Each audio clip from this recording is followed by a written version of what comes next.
आप सभी को एजुकेशन पॉइंट में मोस्ट वेलकम है। प्यारे बच्चे, आज जो है हम लोग क्लास 10th में जो बच्चे 2027 में एग्जाम देंगे उनके लिए ये प्रॉपर बैच है और न्यू बैच है।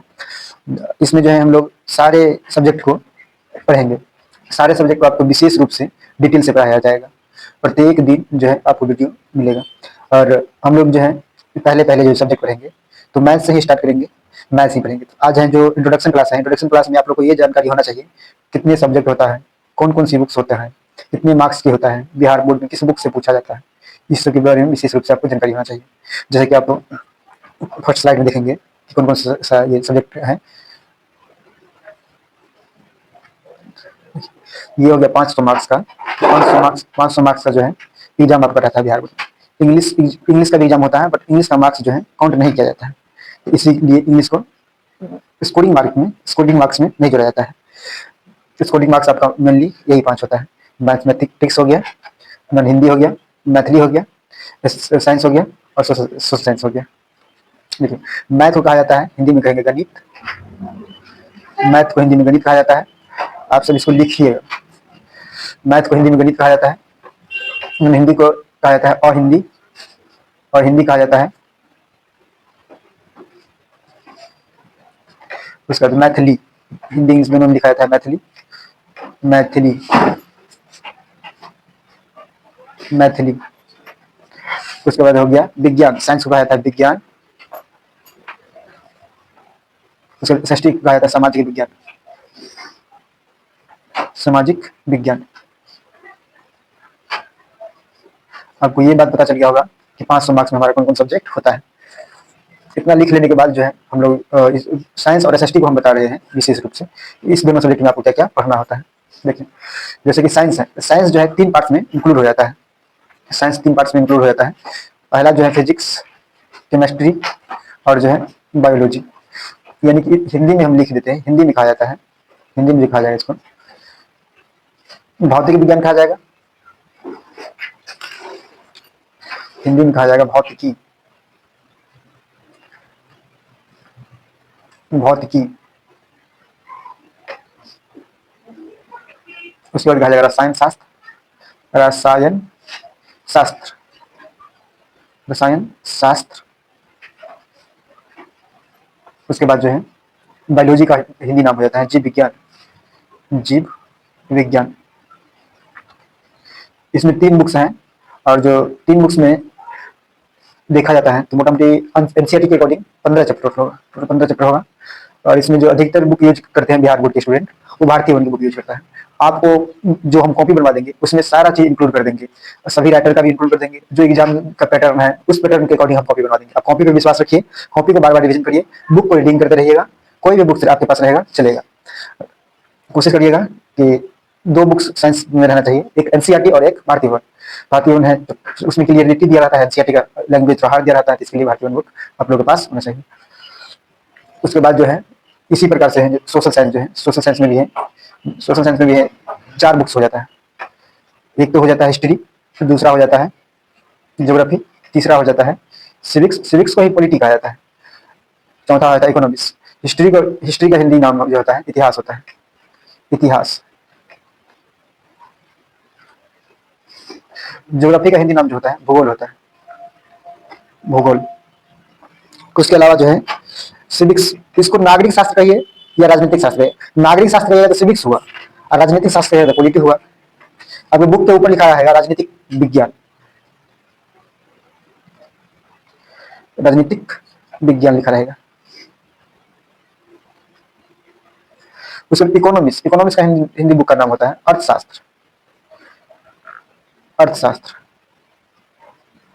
अर्थशास्त्र होता है। बुक के बारे में समझ गए, सारे बुक के बारे में।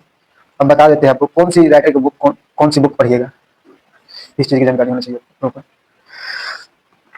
मैथ जो होना चाहिए सभी लोगों के पास, मैथ जो होना चाहिए,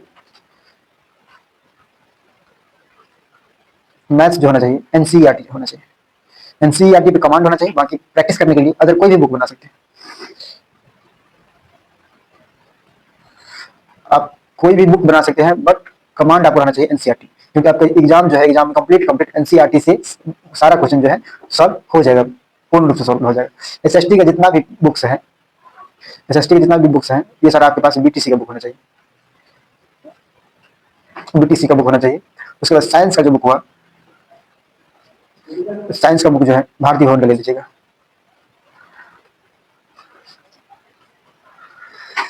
ये बुक सारा रहना चाहिए। अभी जो स्टार्ट होगा क्लास में, बुक जो अभी स्टार्ट होगा, अभी जो है मैथ्स स्टार्ट करते हैं, उसके बाद साइंस में जो है बायोलॉजी स्टार्ट करते हैं, और एसएसटी में जो है हिस्ट्री स्टार्ट करते हैं। ये 3 बुक मोटा मोटी अभी स्टार्ट होने दीजिए, उसके बाद देखा जाएगा। इस बुक को हम लोग प्रत्येक मंडे पढ़ लेंगे और ट्यूसडे पढ़ लेंगे, मंडे ट्यूसडे इसको पढ़ लेंगे, वेडनेसडे ये रूटीन हो गया लिख लेंगे, ये हो गया थर्सडे, अभी का रूटीन ये है। और इसको जो है पढ़ेंगे हम लोग फ्राइडे पढ़ेंगे, सैटरडे पढ़ेंगे। तो वर्तमान का जो रूटीन है आपका, ये रूटीन हो गया। इतना नोट करेंगे। आज जो है फ्राइडे है, आज होना चाहिए हिस्ट्री, बट हम स्टार्ट जो करेंगे आपको मैथ्स से करेंगे। आज मैथ्स पढ़िए, ये रूटीन मंडे से फॉलो करवाते हैं, मंडे से पहले मैथ ही पढ़िए।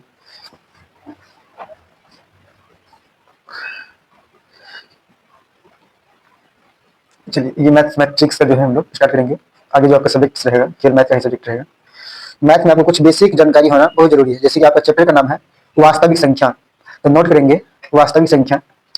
और वास्तविक संख्या का परिभाषा सब समझना होगा। वास्तविक संख्या का परिभाषा होता है रियल नंबर का परमेय तथा अपरमेय के सम्मिलित रूप को, परमेय तथा अपरमेय के सम्मिलित रूप को वास्तविक संख्या कहते हैं। अब यहाँ पे आपको ये प्रॉब्लम रह गया कि अपरमेय और परमेय दोनों को जानकारी रहना चाहिए। उसके बाद जो कि आप 9th में पढ़े थे, फिर से 10th में सारा चीज पढ़िएगा। आपको 10th में जो जरूरी चीज लगेगा, आप 9th में पढ़े हो ना पढ़े हो, सारा चीज दोबारा से सही तरीके से पढ़ाएंगे। उस 9th के लिए ये टेंशन नहीं लीजिएगा कि अरे 9th में ये नहीं पढ़े तो 10th से नहीं हो पाएगा। कंप्लीट हो जाएगा, तो इसलिए टेंशन नहीं लेना है। ये दोनों भी फिर से पढ़ेंगे, वास्तविक संख्या और अवास्तविक संख्या।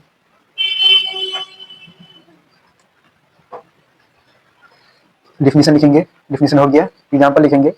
देखिए यहाँ पर जो है नंबर, ये सब नंबर जो है पी बाई क्यू के फॉर्म में लिखा हुआ है, 0 है, 2/3 लिखा हुआ है, इसे 2/3 लिखा हुआ है, फिर लिखा है 5/3।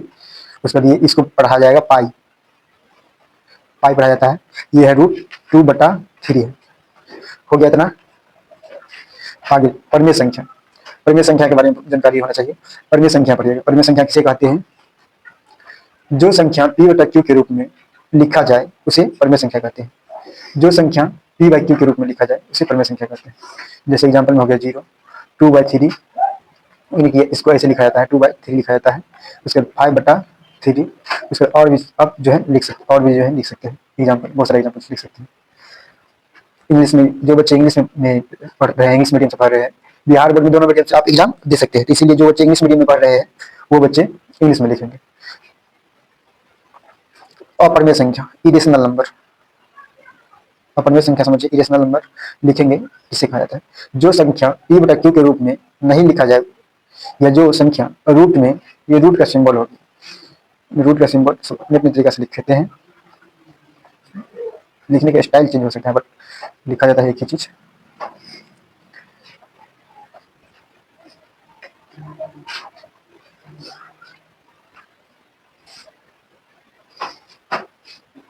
इतना हो गया। एग्जाम्पल लिख लेंगे √2/3। अब जो है नेक्स्ट सम संख्या। सम संख्या बच्चों से कहते हैं जो संख्या जो है दो से विभाजित होने वाले सारी संख्या को सम संख्या कहते हैं। दो से जो भी संख्या रहेगा विभाजित होगा तो उसे क्या कहा जाएगा? सम संख्या कहा जाएगा। दो से विभाजित होने वाली सभी संख्या को सम संख्या कहा जाता है। एग्जाम्पल लिखेंगे 2, 4, 6, 8। हो गया कंप्लीट। इतना हो गया। चलिए नेक्स्ट लिखिए विषम संख्या। जो संख्या दो से पूर्णतः विभाजित नहीं होता है उसे विषम संख्या कहते हैं। जो संख्या दो से पूर्णतः विभाजित नहीं होता है उसे विषम संख्या कहते हैं। जो संख्या दो से पूर्णतः विभाजित नहीं होता है उसे विषम संख्या कहते हैं। एग्जाम्पल लिखेंगे। इसमें और भी सारा संख्या लिख सकते हैं, 9 लिख सकते हैं, 11 लिख सकते हैं, 15 लिख सकते हैं, आदि बहुत सारे एग्जाम्पल लिख सकते हैं। नेक्स्ट हो जाएगा पूर्णांक संख्या। पूर्णांक संख्या वे संख्या कहलाते हैं जिनकी ऋणात्मक, शून्य और धनात्मक संख्याओं के संग्रह को पूर्णांक संख्या कहते हैं। यहाँ पे आप दो तरह के नंबर देख रहे हैं, जिसमें माइनस लगा हुआ है इसको संख्या को ऋणात्मक संख्या कहा जाता है। माइनस जो लगा हुआ है इसको ऋणात्मक संख्या कहा जाता है। और ये शून्य तो समझते ही हैं। उसके अलावा जो यहाँ प्लस में लिखा है उसको धनात्मक संख्या कहा जाता है।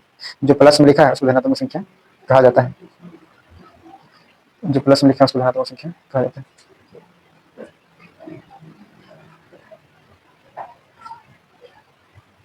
नेक्स्ट देखेंगे अभाज्य संख्या पढ़िए। अभाज्य संख्या किसे कहते हैं? अभाज्य संख्या पढ़िएगा। अभाज्य संख्या किसे कहा जाता है? अभाज्य संख्या और विषम संख्या में बहुत कंफ्यूजन रहता है। और कंफ्यूजन दूर करने के लिए आपको क्या याद रखना पड़ेगा कि विषम संख्या जो है 9 भी होगा, लेकिन अभाज्य संख्या में ये कंसेप्ट रहता है कि 9 1, 3 और 9 से विभाजित होता है। यहाँ अभाज्य संख्या में 1 और खुद के अलावा किसी भी संख्या से विभाजित वह नहीं होता है। वे सभी धनात्मक पूर्णांक जो एक तथा स्वयं से विभाजित हो उसे अभाज्य संख्या कहते हैं। इसीलिए जो 15 है, 9 है, तो वो विषम संख्या है लेकिन अभाज्य संख्या नहीं है। अभाज्य संख्या इसलिए नहीं है क्योंकि वह एक और खुद के अलावा दूसरा संख्या से विभाजित होता है। आगे देखिए सहअभाज्य संख्या। सहअभाज्य संख्या उसको कहा जाता है, दो अभाज्य संख्या दिया रहेगा, ठीक है, दोनों अभाज्य संख्या का आप जो है एचसीएफ निकालिएगा तो 1 निकलेगा, उसे सहअभाज्य संख्या कहा जाता है। यानी कि यहाँ पे 2 लिखा हुआ है, 3 लिखा हुआ है, दोनों एचसीएफ निकालेंगे तो कितना होगा? 1 होगा। 5 और 7 का एचसीएफ कितना होगा? 1 होगा। यानी दो अभाज्य संख्या का एचसीएफ 1 हो उसे सहअभाज्य संख्या कहते हैं, उसे सहअभाज्य संख्या कहते हैं। आगे देखिए भाज्य संख्या। जो संख्या एक तथा स्वयं के अलावा किसी संख्या से विभाजित हो उसे भाज्य संख्या कहते हैं। जो संख्या एक तथा स्वयं के अलावा किसी संख्या से विभाजित हो उसे भाज्य संख्या कहते हैं। जो संख्या एग्जाम्पल हो जाए 2, 4, 6, 8, 9, ये सब संख्या क्या है कि दूसरी संख्या से भी विभाजित हो रहा है, एक और खुद के अलावा दूसरा संख्या से विभाजित हो रहा है, इसीलिए यह भाज्य संख्या कहलाएगी। दशमलव प्रसार नहीं लिखे हैं। जो संख्या एक तथा स्वयं के अलावा किसी संख्या से विभाजित उसे भाज्य संख्या कहते हैं। नेक्स्ट दशमलव प्रसार।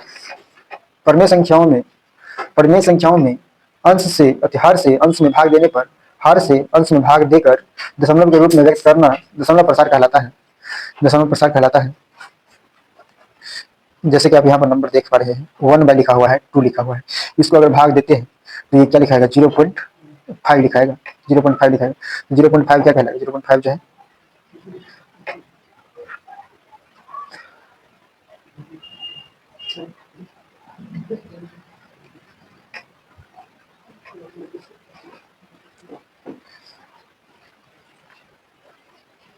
नेक्स्ट जो है देखिए दशमलव प्रसार 2 प्रकार का होता है, एक होता है शांत, एक होता है अशांत।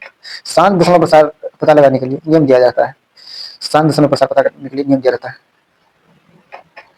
यानी कोई यहाँ पर नंबर है, उस नंबर को आप कैसे कहिएगा कि ये नंबर शांत है या अशांत है? ये ऊपर लगाया जाता है अंश, नीचे लगाया जाता है हर। अभी आया है 4, 4 के फैक्टर हम अगर तोड़ते हैं तो लिखाएगा 2 गुने 2, तो इसका फार्मूला हो जाता है 2 के पावर या तो n हो तब पर भी क्या कहलाएगा? शांत कहलाएगा, या तो 5 के पावर m हो फिर भी शांत कहलाएगा, या ये दोनों चीज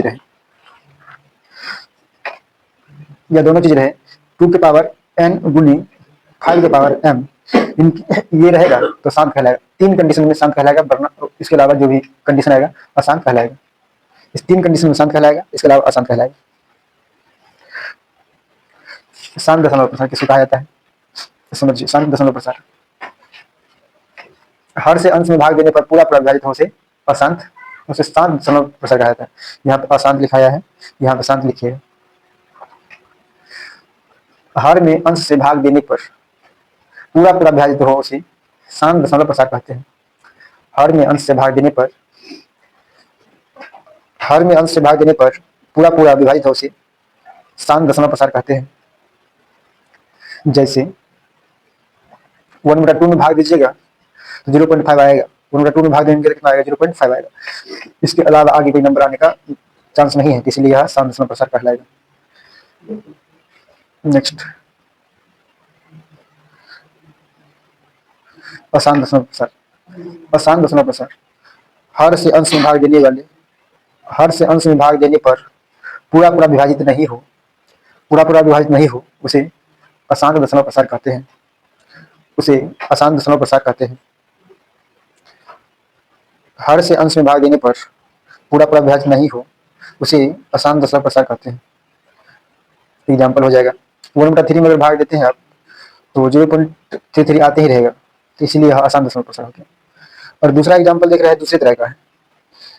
एक एग्जाम्पल में आप देख पा रहे हैं कि बार बार 3 रिपीट हो रहा है, दूसरा एग्जाम्पल में आप देख पा रहे हैं कि 1818 रिपीट हो रहा है। तो यहाँ पे ये दो प्रकार के हो जाता है। और शांत दशमलव प्रसार एक हो जाता है आवृत्ति, एक हो जाता है अनावृत्ति। एक हो जाता है आवृत्ति और एक हो जाता है अनावृत्ति। एक ही तरह के नंबर रिपीट होगा तो आवृत्ति कहलाएगा, एक ही तरह का नंबर रिपीट होगा आवृत्ति कहलाएगा।